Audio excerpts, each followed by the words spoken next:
Dennis. And we are very short on patience because our cameras are not working. So you're literally going to get a podcast. You're literally going to hear us talk about John Hughes, who actually we are suspecting is being a ghost in the machine and not allowing Chris's camera to work. But No, and Andrea, you know why? It's because my thoughts on him. That's why he doesn't want to hear what I have to say about him. we don't give a fuck. John Hughes, get the fuck out. We're going to talk about your ass because you had some problematic shit going down. Okay. Exactly. But first of all, let's talk about exactly what we mean when we say a John Hughes film. John Hughes did a lot of movies. John Hughes did Home Alone. Who knew? Yes, right? And Well, Planes, Trains, and Automobiles, which I love that movie. right. But when we talk about a John Hughes film, we're usually talking about a film about some teenagers. And usually there's Molly Ringwald involved. Yes. That seems to be and that's the shorthand when we say a John Hughes film, because he also did Ferris Bueller's Day Off. Ugh. But we would not consider that a John Hughes film. We'll say John Hughes directed it, but it's not part of the canon when we say John Hughes film. But we'll talk about Ferris Bueller's Day Off. Don't worry about it. Oh, hell yeah. Yeah. So that's what I think when we say that. So it's a shorthand for a certain kind of teen film that was going on in the 80s. Yes. And the most egregious one was 16 Candles. Ugh. I hate sis. Homie. I did not. Interestingly, of all of these movies, even the ones I liked, which I will say I liked Breakfast Club and Pretty in Pink. Okay. I actually did not see them when they were first released because they did not interest me. They didn't talk about my experience. Like I knew they were there and I was like, oh yeah, and I knew that I was expected to like them because, as you and I have talked about that, that we were Gen X, so we were supposed to like them. We were teenagers, but Right. it was rich white kids. And I was like, not a rich white kid. So I was like, yeah, not really speaking to me. Right. But I saw 16 Candles. I think it was my first year in college, maybe my senior year of high school. Uh-huh. I hated it. I thought it was, first of all, I hated the premise that they all forgot her birthday. Like that just annoyed me because I was like, that's ridiculous. Like you can walk and chew gum at the same time. But I thought it was sexist. I Yep. thought it was racist. I just thought I didn't think Jake was that cute. Like I was like, what is the big deal? And I've never, there are certain movies, John Hughes movies that I liked then that I now know are problematic. Weird Science is one of them. Like I get Kelly Brock, and I know part of it was because I thought she was beautiful. Even my gay behind was like, ooh, and like I can look back and go, ooh, yeah, has not grown old, well. But that one, even then, I was like, this is a hot buttered mess with flies. Mm-hmm. For me, okay, here's the thing. Being a smart Black girl in the Midwest, I related to Molly Ringwald to the point that I asked my mom to give me her hairdo for my senior picture. Oh my! We will show pictures of that. That'll be uploaded soon. So, okay. So I related to Molly Ringwald, especially in Pretty in Pink, because I was going through some angst in my teenhood. But especially Pretty in Pink, I related to her because me and my homies, we were kind of like, I hung around the alt white kids who were into Depeche Mode and had the hairdos and all of that. We all worked on the student newspaper, all of that. So I related to Molly Ringwald. And when I saw 16 Candles back in the day, I was like, okay. I laughed because, it was the humor of the time. But now when I rewatched it and I took a bunch of notes on it, I was like, yo, what the fuck just happened right here. Especially when we talk about the characterization of Long Duck Dong. Oh, That poor man caught all that. The actor who played him catches all the smoke to this day about that character. I feel bad for him. But it was a mess. oh, That the gong bang, whenever he spoke, he was supposed to be, from what I understand, his name is Vietnamese. They call him a Chinaman, and then they have him dressed up in Japanese and yelling in Japanese gear and yelling bonsai. It was just like y'all just thought Asian is Asian. Y'all look alike. Y'all must have the same culture, and we're just gonna play this off for laughs. yep. So, and I think there's another scene at the beginning of the film where Claire, I think her name is Claire. No, Samantha. I'm sorry. Samantha is talking with her best friend. And she's talking about, oh, they forgot my birthday. What I dream about my birthday is to get a Trans Am. And her friend says, oh, a pink Trans Am. And she goes, no, black. And I want a guy in a pink Trans Am. And she says, and Samantha says, black. And her friend goes, a black guy? She goes, no, no, no. A black Trans Am, a pink guy. I was like, so that racial regulation already was setting up how John Hughes saw the John Hughes universe and exactly who was going to play what in his universe.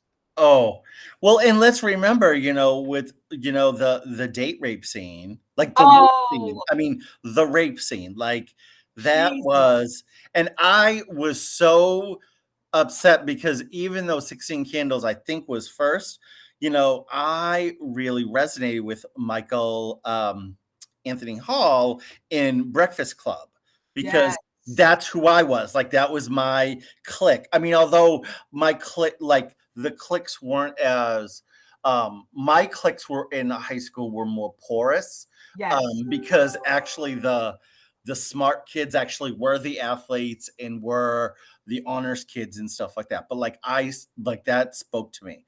Okay. But like, so I had already seen it. And then when I saw him do that, I was like, what?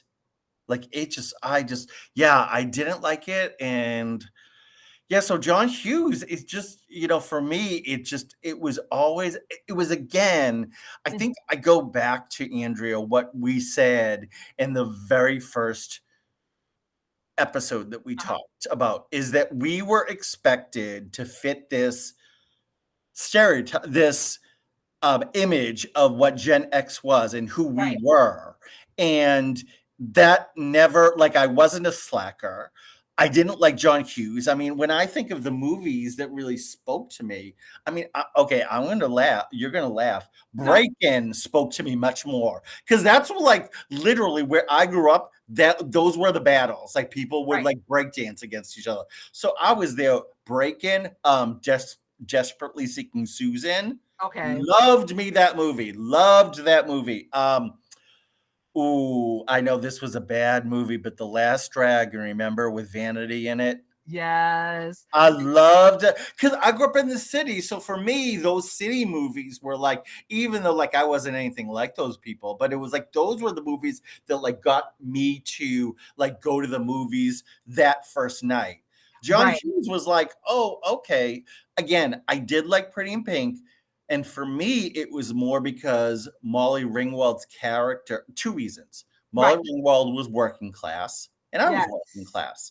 And Ducky, although he was not written this way, and it's funny, John Cryer has actually said this, Ducky was gay. Like, let's be honest. Okay. Ducky was totally gay. John Cryer once said, like, Ducky right now is wearing assless chaps at a gay pride. Like, Ducky was like, little gay boys like saw themselves. They were like, yeah, Ducky, you were that, like, you were gay. So those things were like, that spoke to me, but those were two movies. Right. And I guess for me, because I went to a mostly white school in my high school, I could relate to the high school that Molly Ringwald went to in 16 Candles because And I was the black kid kind of off to the side. Yeah. Right. Kind of the supporting character because that's what was in the movie. And even though I wasn't feeling that way and I had my clique, our cliques in high school were very, very rigid. Oh, okay. Very rigid. Like the smart kids, I hung out with the smart white kids. And some of my homies were like in AP English, what was the AP history, and we all kind of rolled together. But they were also some of the kids who are, like I said, the journalism, the yearbook crew, some of them in theater. So those melded together. But the jocks and the other popular kids, they had their own thing.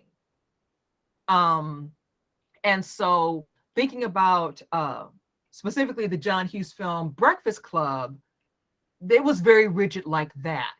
And in fact, it was so rigid, it was so bad that they tried to use, the popular kids tried to use that film as a bonding, as a way to discuss the issue and have us bond. But we're like, bump y'all, fuck y'all. We ain't trying to be bothered with y'all after graduation. And we ain't coming back to any class reunions. Fuck this. And that was my crew. And I don't think any of us ever went. If they did, they aren't telling me, and I haven't really gotten in touch with any of them. But it was that rigid. Wow. Yeah, Catholic school, and it was a co-ed Catholic school. So, and for me, breaking didn't speak to me because I was like, I ain't breaking. But though I get it because of the visual representation, I never saw The Last Dragon either.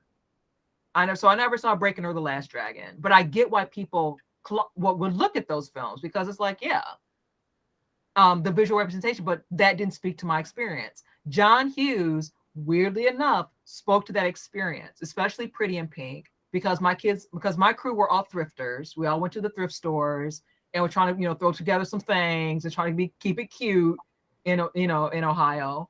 And also Breaking and Breakfast Club again because the rigidity of the class of the cliques in my school. See, that's what I love about like this podcast with us. Like how different our experiences were and how that showed up in Yep. like what we liked. Because you're right, like you were this Midwestern, like as what did you once say, like aspiring middle class girl? Mm-hmm. Like that's what you were, like that's what what you were like, that was your trajectory and stuff like that. And I Mm-hmm. was like, I grew up in the city and with real neglectful parents. So like I was just kind of trying to, I don't know what the hell I was doing. I was You were just trying to survive, my brother. I was trying to survive. You So I trying was to like, survive in these streets. oh, I was just trying to survive in these streets. So for me, it was like that's so interesting about. But yeah, for me, it's just I also just remember like as you and I were getting ready for this episode, um, just being watching, like just remembering how kind of like now with like you hear Gen Z and millennials, it's like they just need to put us in boxes. And I'm like, just stop it. Like, like let us, Right. because it's so like, just let us be. Like some Exactly. of us are going to like that, some of us aren't, and some of us it's not going to speak to Right. Not those things. Yeah. not all cultural products speak to everyone in a generation.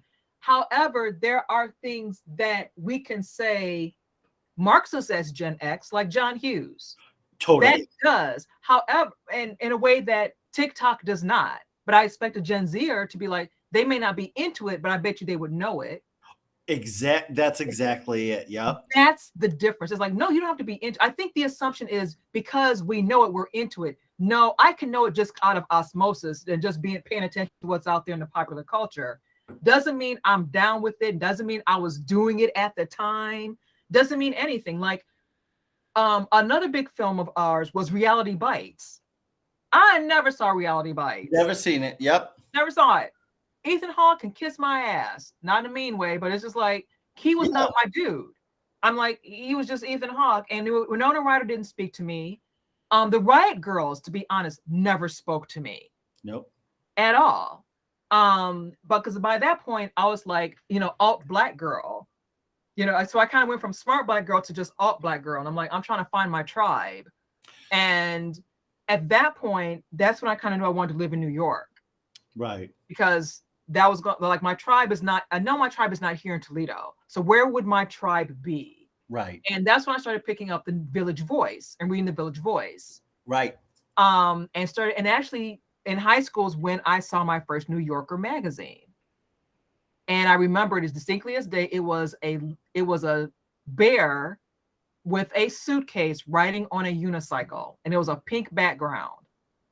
And actually, what was really funny was I ended up working as a temp at the New Yorker, and I told the permanent receptionist there about that particular cover, and he's like, I remember that cover. I remember when it first came out. Yeah, that's about right. I'm like, see. So, kind of a weird full circle. But again, the idea of some things mark us, but doesn't mean that we were down with it. We were there. And we can talk about that. Look at the boomers. We can all talk about, and we said this before in our podcast, we can talk about Woodstock and the assassination of Malcolm X, of JFK, of Martin Luther King, of Robert Kennedy. But that doesn't mean everybody was down with everything that was going on during the baby boomer, during those years that we would categorize the generation of baby boomers. Because again, you had the hippies, and now we have Donald Trump. They're all baby boomers, though. That is all the same group of folks. Right. Exactly. Well, so what's interesting, that how we've gotten off on this, but that's what I love about us, Right. is how though, also how segregation impacts how you see these cultural products. Yes. So like Frederick has no clue who John Hughes is. Oh, Frederick, by the way, is Chris's husband. So. Oh, yes. Thank you. You're like, Fred. It's like, somebody it was like Fred. It's like, oh, so, wait. And just to tell everyone, my husband grew up in an all-black small city in Alabama. Yes. So for him, his cultural references, like he learned later, like in college when he was around white people really for the first time. Right. Or interestingly, so he had a nephew who lived in Mobile, who went to a predominantly white high school. And so sometimes like those things, like that he would, Reggie would teach him things. Right. But like John Hughes doesn't mean like anything. He, until he met me, he had never seen Grease. For me, that was like, you didn't see what? You never saw Grease? Right. But like, it's interesting. And it's also been interesting for me, to see from his eyes, the cultural, products that came from an all black environment. Yep. Like in the 70s, for him, it was like Mahogany, The Wiz, like, Tina Marie, things like that. I mean, I remember I didn't hear about Tina Marie until the mid 80s, growing up in a predominantly white environment. It was when she did that Lover Boy, remember when she kind of crossed over. And but black folks had certainly known, like years before. So it's been interesting to see, like, so there'll be 80s songs and stuff like that he'll say, oh, I liked this song, and I'll just go Reggie, and he'll go, yep, meaning that like Reggie would share like those songs with him. And it just was like, because it's a small town, he's like, there wasn't really opportunity, like unlike you and I that lived in a large market, right? Where there wasn't even like a radio station he could have listened to. Oh, wow. Okay. So it was just kind of like, oh, okay, and but yeah, it was really interesting. And then he loved that stuff, like he came to love, like, like Barbara Streisand and things like that. But it is funny for me how that came about. But okay, sis, I have to say this though. Okay. I know it's not the John Hughes movie that we think, but I need to say Go for how it. much I loathe Ferris Bueller's Day Off. Handle your business. I never saw this film. I've seen Okay. critiques of it, and Oh, if it's anything like 16 Candles, I'm kind of feeling like there's a theme of uh entitled white teenage yes. asshole. Yes, that's exactly what it is. It's again, I don't think I saw it when it first came out. Uh-huh. I might have, maybe I did, because I feel like it was like our senior year of high school. Okay. But it's Matthew Broderick's trying to trying to get away with something. It's like trying to get over. Right. Which to me is like, okay, isn't that what white men do all the time? Trying to Right. get over. Is that a day ending in Y? And it was exactly, and he was smarmy. I wanted him to get caught so bad. Right. Oh, I want him to get caught so. Oh, I hated that movie. And so someone that we both follow, Adrian Taylor, said she was like, I hated that because it was this pompous, entitled, like it just represents so much. Right. I No. mean, I feel like we're kind of dealing with the more lethal versions of Thank Ferris you. Bueller with Kyle Rittenhouse. Thank you, with those baby tears. Then I'm like, oh, well, to me, it's also like this wasn't John Hughes, but that was like another movie that I did not like at the time was Risky Business. And I never, ever, ever cared for Tom Cruise. Ever. I don't know if you know the premise, but basically he like hires all these sex workers that destroy his house, and he's going to be interviewed by Princeton admissions officer who basically, and he's able to like, shit, like it basically destroys his parents' house while they're away, and then is able to like replace everything. And the Princeton admissions guy is so impressed that he gets in, and I was like, what I despise that. But Yeah. again, it's the entitled Yeah. teenage white boy, and they grow up, and they think they can just kind of rock and do whatever the hell they want, and they feel like somebody that we know likes to say they feel like they can just put their feet wherever they want to be, and everybody's supposed to just bow to their whim. Yes. And isn't it funny that you and I never, even back then, we just were like, yeah, not feeling it, not really feeling it. But we couldn't feel it, Chris. I mean, yeah, exactly. Yes. We would be fucking dead if we pulled the same shit that a Ferris Bueller, or even in 16 Candles, what Jake's girlfriend pulled. If we went in and rolled in and destroyed somebody's house like that, our asses would have been beat, put out in the streets, the whole thing. Because like, how dare you? We don't get, and that's not being. And it's not that I'm arguing that we should be free to go destroy people's houses, because at some point that's just a lack of home training, as we like to say. Thank you. But that idea of you feel so entitled you can go anywhere, go anywhere, move in, throw your stuff all over the damn place, and feel like everybody should just roll with it. I think it's funny and cute and amusing. No, it's not. It's not. And now they're getting pushback. Yep. And I think that's where, and thankfully the next generations have all said, from the Black feminists, from the Latina feminists, from the Asian American feminists, who are like, and the women of color who came up with the word POC back in the 70s and on, or like, hell no, that's not how this is going to go. And now it's become so pop culture and part of the consciousness that they're feeling it. And thanks to social media, we can talk to them directly and be like, we're not putting up with that. Yep. You're not okay. This is not okay. And if we have to say fuck you, but we're not dealing with this. Y'all are on some bullshit. And that idea and that double consciousness that we all have to always have in order to survive, they're getting it and they don't like it. And what I love is, I think that this brings me back to what our topic is I think that's why many of us didn't like it. John Mm, Hughes. That's why John Hughes didn't speak to us. right. And we knew that, and even though we didn't quite maybe have the language, but we're like, that just doesn't speak to me and it annoys me. But if you think the movies that we put up as, oh, John Hughes movies, not the Planes, Trains, and Automobiles or Right. Home Alone, because I'm sorry, Home Alone was a cute ass movie. I think that was just a cute movie. But See, like, I didn't. I didn't like the guys getting constantly abused. And speaking of abuse, I didn't particularly care for Breakfast Club because I watched it. When I rewatched it, it's like this Judd Nelson's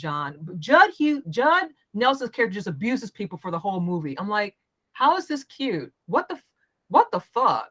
well, I always thought that he was like I didn't like what he did, but I understood it. I think Okay. that's why, yeah, like I understood it. Okay. No, so for me it was but like the movies that have been thought about John Hughes, really, that's exactly what we're talking about. Like Yes. that's what he did. It was these white guys who got away with everything Everything. and were just dripping with privilege, even in Pretty in Pink, like, James Spader, oh my God, was gross. And it was like, yeah. But so was Blaine, Oh, Andy's boyfriend. yes, totally. Yes. And she had to I mean, call him. they all were. And They it was, were. I mean, I hated the ending. I didn't like the ending. I actually wanted her to go walk off alone and be like, listen, I Okay, don't need any of y'all. right. I'll come on, Ducky. Let's go get some pizza or something. Thank you. You Puck, know, Ducky, go realize what you really like. okay. And we can talk about over pizza after the prom. Like kind of me and my homies did when I realized some of my homies were gay, and they told me years later about some of the stuff that happened in high school, but we can talk about that another day. But yeah, it's like Definitely should be that should definitely be a podcast. yes, The group of people who we all hung in, had we just told each other. had we just told each other, Yes. it would have been a whole different scene. But yeah, but it's and it is white women who go along with it, will go along with the privilege. Because I'm thinking now, I think that Samantha would probably be some kind of Karen nowadays. Andy, she might be cool. I can see her being like a riot girl and kind of grew up to be one of those like one of those white women who are just kind of down in their own way, and they will work at a nonprofit. That would be Andy's trajectory if she wasn't trying to get into fashion. I can see her becoming like some nonprofit. I'm going to work for Threads or Philly AIDS Thrift or something like that, and I'm going to combine my need to help people with wanting to be fashionable. I can see that being Andy's trajectory. But you know that Molly Ringwald's not a nice person in real life. Oh, I heard. Yeah, you heard from our friend. Yes. Yeah, and that makes me sad. It does make me sad, but I'm glad that I know. But I heard Brooke Shields is nice, which makes me happy. You know what? You're gonna laugh at me. There was not Molly Ringwald, but Brooke Shields had a book years ago when she was like a teenager herself that was about personal grooming and etiquette and all that other stuff. I would take that book out the library repeatedly. I may as well just have taken the book home and just kept it. I love that book so much. I'm like, yeah, Brooke, I'm down with you, girl. And so I'm glad to know that she's super nice. I'm like, good. I remember how much I loved her talking when Michael Jackson died at his funeral, because they understood being child stars and teenagers. Yes, and I just remember, I just remember hearing there being like, "Oh, I like this." She was kind. She just seems like a very kind-hearted, kind-spirited soul. Yes. So that makes me happy. But yeah, that makes me sad about Molly Ringwald. I'm like, girl. So that's our answer, folks. John Hughes, ugh. Not feeling him. Not maybe outside of the teenage genre, like the Home Alones and the Plane, Trains, and Automobiles, and some of his other films, maybe. But as far as what we call you know, what we named our show after, John Hughes, we were talking about a very particular kind of film, a particular kind of teen films in the 80s that was the John Hughes brand. Now we're not filling them. Yeah. We couldn't quite feel them back then. Well, or we had very complex feelings about those films at best. And at worst, we're just like, hell no, John. Good luck with that. Yeah. Because I think his other films have aged well. Like Planes, Trains, and Automobiles, yes. Home Alone, yes. The teen films did not age well at all. No. And there it is. Yep. All right. On that note, everybody, thank you so much. Sorry about all the technical difficulties. But it was kind of fun doing this as a just a listening podcast versus kind of listening and visual. But hopefully the next time we get back to you, our technology will be correct. And you'll see our beautiful faces. Yes, absolutely. All right. With that, we love y'all and have a great rest of the week. And we'll talk to y'all soon. Bye-bye. Bye-bye.